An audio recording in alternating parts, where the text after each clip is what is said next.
Hi everyone, we are back with our final video. It's Randy Pamacella and Christina Daniels. She is the teacher who I've been observing these last two videos prior.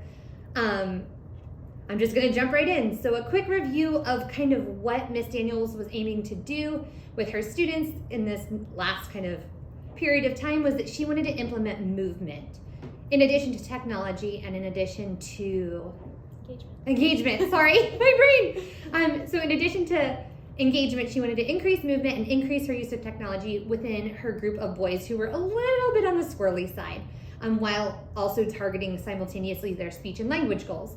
So what Miss Daniels ended up deciding to do was she decided to do Jeopardy with her group.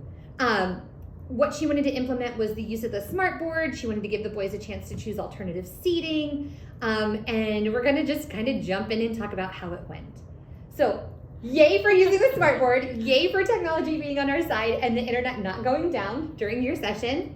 I think the boys really loved getting to choose where they sat. I think it was awesome that you gave each of the boys a marker and a smart board, and a whiteboard. I think that really helped with their focus. What do you think went well?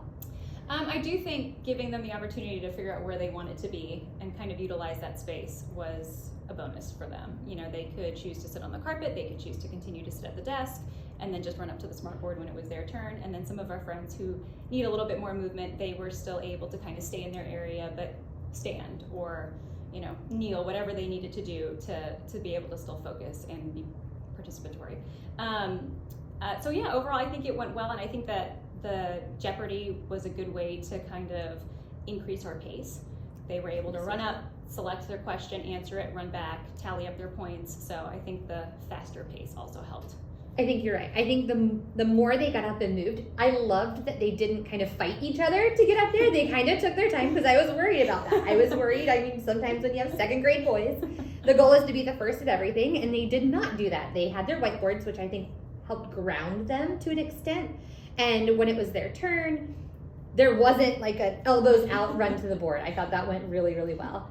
I have to say, I also love that you had a student lead that versus you. I think that gave you a really good opportunity to kind of, we never sit back and just collect data, but it gave you a chance to really focus on collecting data because they kind of did this like a well-oiled machine themselves. And I think that in the boys kind of leading the session themselves, it gave them a little bit more, I don't know if respect is the right word for one another, but you could tell like they were really proud to just kind of be on their own and kind of show off a little bit while you were kind of in the background waiting.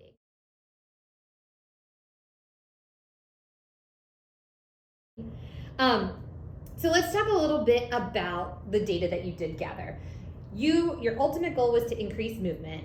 Were you successful? I would say so. Yeah. Did every student move during that session? No. I'd say the vast majority of them did, but those who don't need as much movement didn't require as much. Right. And I think by giving them the whiteboard, that kind of like just little subtle movements, if they didn't want to get up and go to the board, you didn't force them. And I think that's important too, to give kind of the outgoing kids the opportunity to do that and the kids that are a little bit more reserved to answer from their seats. I think it was a good opportunity to include both.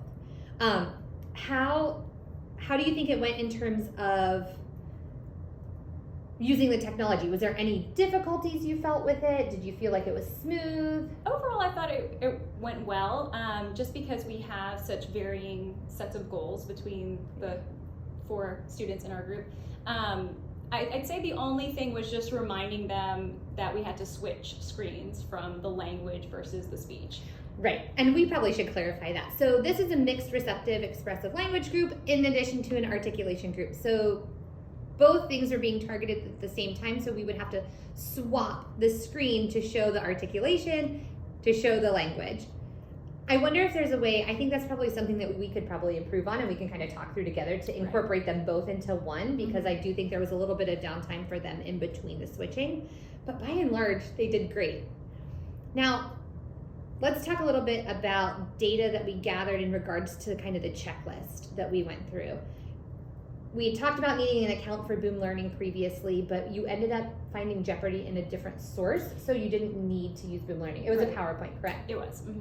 which is awesome. That also gives you a great palette on which to kind of just edit it for the future. Right. And I can show you easily how to edit through and make sure that we can get both of those combined onto one for future sessions. I'm just making sure we hit all of our areas before we move on. I think we're good. We've talked about your data.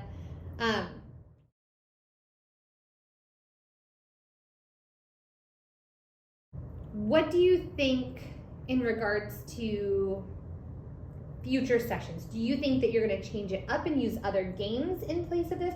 Or do you think you'll stick with Jeopardy for a little bit of time and allow each boy to kind of cycle through as host? I think I'd like to try it a couple more times. I certainly don't think running through it once that any of them are tired of it. No, I don't think so that either. They're not bored at all. And if anything, I found the one student being a host and then kind of alternating through to be almost like a competitive factor for them. Like they were like, oh, I want to get more of these right. I want to say my sounds right. I want to answer this question correctly. I want to do whatever it is that was on the board at the moment correctly, because I really hope that I'm chosen to be the person in charge next time, or the host of the show next time. So I think that was a great behavioral motivator. They're in a and of competitive itself. group. They are a competitive group. All right, so let's just talk about, we're back to school. It's post-Thanksgiving, but we also know we're staring down Christmas break. That gives us about 3 more weeks of implementation. When do we want to sit and talk about kind of adapting the Jeopardy to have both screens be cohesive into one?